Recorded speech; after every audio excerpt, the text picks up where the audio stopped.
കെട്ടിക്കിടക്കുന്ന കഫ ഒരു 5 മിനിറ്റ് കൊണ്ട് മാറ്റിയെടുക്കാൻ പറ്റിയ, അതേപോലെ കഫക്കെട്ട് ഉണ്ടാവാതിരിക്കാൻ വേണ്ടിയിട്ടും ഉള്ള കഫക്കെട്ടിനെ വേറെ എന്തൊക്കെ കാര്യങ്ങൾ ചെയ്താലാണ് കഫ നന്നായിട്ട് അലിഞ്ഞു പോവുക എന്നുള്ള കാര്യങ്ങളെക്കുറിച്ചാണ് ഈ വീഡിയോയിൽ നമ്മൾ മനസ്സിലാക്കാൻ പോകുന്നത്. ഞാൻ doctor Naseera, doctor Hisham's health care, Calicut.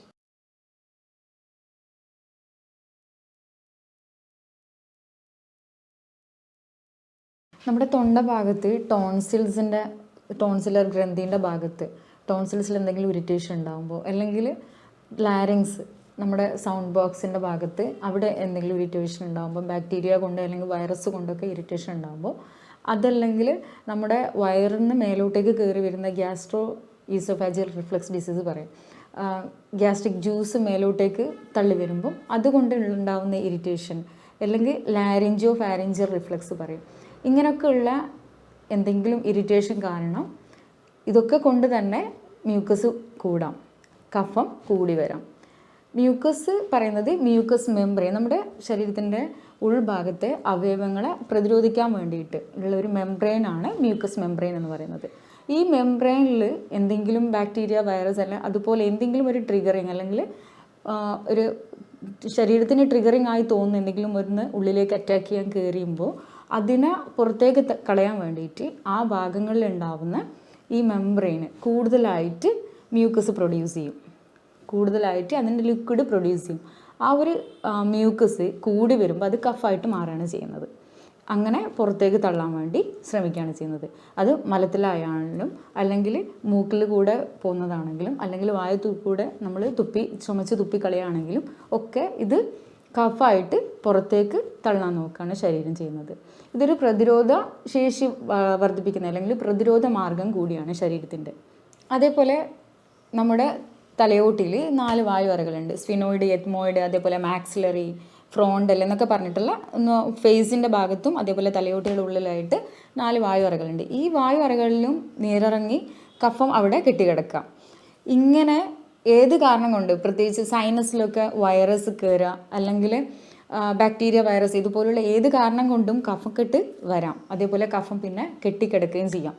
തുടക്കത്തിൽ തന്നെ നമ്മൾ ശ്രദ്ധിക്കുമ്പോൾ ഈ കഫം അലിഞ്ഞു പോവുകയും ചെയ്യും. എന്നാൽ ഇത് ആ സമയത്ത് നമ്മൾ അതിനെ ട്രിഗർ ചെയ്യുന്നത് കൂടുതലാക്കി നിർത്തുകയാണെങ്കിൽ അത് അലിഞ്ഞു പോകാനുള്ള സാധ്യത കുറയുകയും ചെയ്യും. അത് ചുമയിലേക്ക് എത്തും, അത് കണ്ടിന്യൂസ് ആയിട്ടുള്ള ചുമയായി മാറും. അങ്ങനെ എന്താണ് കാരണമെന്ന് മനസ്സിലാക്കി അതിനനുസരിച്ച് ട്രീറ്റ് ചെയ്യുന്നതായിരിക്കും നല്ലത്. എന്നാൽ ചിലരിൽ ഭക്ഷണങ്ങൾ കൊണ്ട് കഫക്കെട്ട് കൂടുന്നത് കാണാൻ സാധിക്കാറുണ്ട്. അത് ചിലപ്പോൾ പാൽ ഉൽപ്പന്നങ്ങൾ, അല്ലെങ്കിൽ അല്ലെങ്കിൽ പായസം പോലുള്ളതൊക്കെ കഴിക്കുമ്പോൾ ആയിരിക്കും കൂടുതലായിട്ട് കഫക്കെട്ട് വരുന്നത്. നമ്മൾ ചെറിയ പ്രായത്തിലിരിക്കുമ്പോൾ നമുക്ക് പാലിനെ ദഹിപ്പിക്കാനുള്ള ലാക്ടേസ് എന്ന് പറയുന്ന എൻസൈംസ് ഒക്കെ നന്നായിട്ടുണ്ടാവും. അത് വലുതാകുന്നതിനനുസരിച്ച് ആ ലാക്ടേസ് എന്ന എൻസൈംസിൻ്റെ അളവ് കുറയും.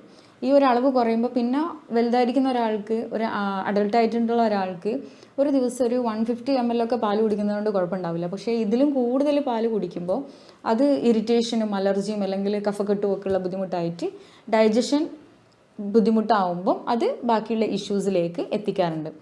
അത് എല്ലാവർക്കും ഉണ്ടാവില്ല, ചില ആൾക്കാർക്ക് മാത്രമേ ഈ ഒരു ബുദ്ധിമുട്ട് കാണാറുള്ളൂ. അപ്പോൾ ഇങ്ങനെ ഏത് കാരണം കൊണ്ടും കഫക്കെട്ട് ഉണ്ടാവാം, കഫം കെട്ടിക്കിടക്കുകയും ചെയ്യാം.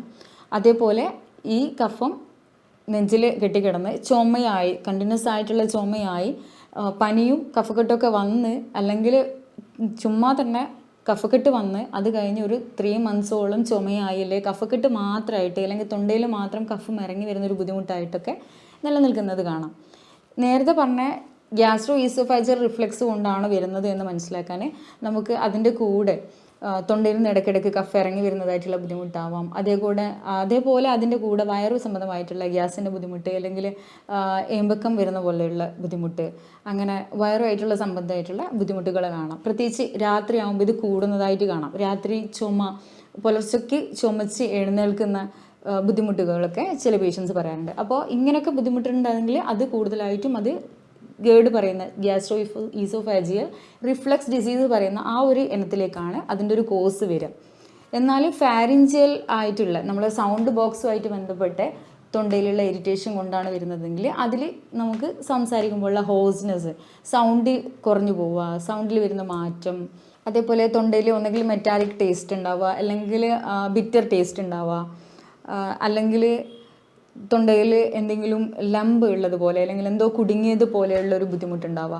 ഇങ്ങനെയൊക്കെയാണ് ലാരിഞ്ചോ ഈസോഫാജിയൽ റിഫ്ലക്സ് പറയുന്ന ഈ ഒരു ബുദ്ധിമുട്ട് കൊണ്ടുണ്ടാവുക. അത് സൗണ്ട് ബോക്സുമായിട്ട് ബന്ധപ്പെട്ട കഫ് നിറയുന്ന അല്ലെങ്കിൽ അതിന് ഇറിറ്റേഷൻ വരുമ്പോൾ ഉണ്ടാകുന്ന. മറ്റത് നമ്മുടെ ഭക്ഷണമായിട്ട് ബന്ധപ്പെട്ട ഗ്യാസ്ട്രോ ഈസോഫാജിയലിന് ഗ്യാസ്ട്രിക് ജ്യൂസ് മേലോട്ട് എത്തുന്നത് കൊണ്ടും അതിൻ്റെ ഇറിറ്റേഷൻ കാരണം അവിടെ കൂടുതലായിട്ട് മ്യൂക്കസ് ഉണ്ടാക്കുന്നത് കൊണ്ടും ഉണ്ടാവുന്നത്.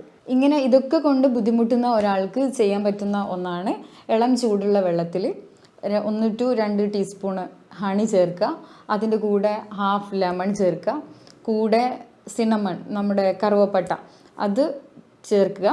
അതേപോലെ ഒലീവ് ഓയിൽ വീട്ടിലുണ്ടെങ്കിൽ അതും ഒരു 1/2 ടീസ്പൂൺ ചേർക്കുക. ഇങ്ങനെ ഒരു മിക്സ് ഉണ്ടാക്കി ഇളം ചൂടോടുകൂടി നമ്മൾ രാവിലെ വെറും വയറ്റിൽ ഇത് കഴിക്കുന്നത് കഫം ഇളകി പോകാൻ വേണ്ടിയിട്ട് വളരെ സഹായിക്കും. കൂടാതെ കഫം ഇളകി പോകാൻ വേണ്ടിയിട്ട് നമുക്ക് ചെയ്യാൻ പറ്റുന്നതാണ്, നമ്മൾ സ്ട്രെയിറ്റ് ആയിട്ട് ഇരിക്കുന്ന സമയത്ത് നന്നായി ഉള്ളിലേക്ക് ശ്വാസം വലിക്കുക. നന്നായി ശ്വാസം വലിച്ചതിന് ശേഷം വായിലൂടെ ശക്തിയിൽ ശ്വാസം വിടുക.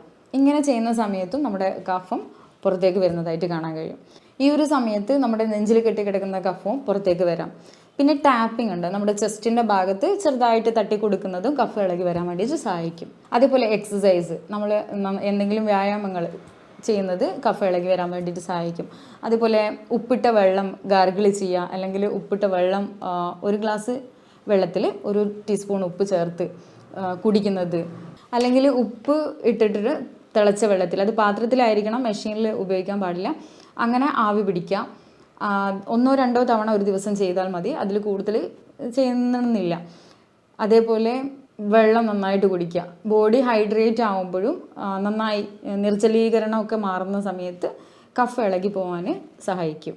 ഇപ്പോൾ കഫക്കെട്ട് ഉണ്ടാകുന്ന കാരണങ്ങളും അതേപോലെ കഫക്കെട്ട് ഉണ്ടായാൽ നമുക്ക് എന്തൊക്കെ ചെയ്യാൻ പറ്റും, വീട്ടിലിരുന്ന് തന്നെ എന്തൊക്കെ ചെയ്യാൻ പറ്റും, അല്ലെങ്കിൽ കെട്ടിക്കിടക്കുന്ന മാസങ്ങളായിട്ടോ കെട്ടിക്കിടക്കുന്ന കഫമൊക്കെ ഇളകി പോകാൻ വേണ്ടി എന്തൊക്കെ ചെയ്യാൻ പറ്റും. കഫക്കെട്ടും ചുമയൊക്കെ ആയി ബുദ്ധിമുട്ടുന്ന ആൾക്കാരാണെങ്കിൽ അതിൻ്റെ എന്തൊക്കെയാണ് റീസൺ, അതിനനുസരിച്ച് നമുക്ക് ആ ഒരു കാരണമില്ലാതാക്കി നിർത്താനൊക്കെ കഴിയുമെന്ന് നമ്മൾ മനസ്സിലാക്കി. അതേപോലെ ഇനി എന്തെങ്കിലും ഇതുമായിട്ട് ബന്ധപ്പെട്ട് നിങ്ങൾക്ക് എന്തെങ്കിലും സംശയം ഉണ്ടെങ്കിൽ താഴെ കാണുന്ന നമ്പറിൽ കോൺടാക്റ്റ് ചെയ്യാം. അതേപോലെ ഇതുപോലുള്ള നല്ലൊരു ഹെൽത്ത് ടിപ്പുമായിട്ട് അടുത്ത വീഡിയോയിൽ കാണാം. നമസ്കാരം.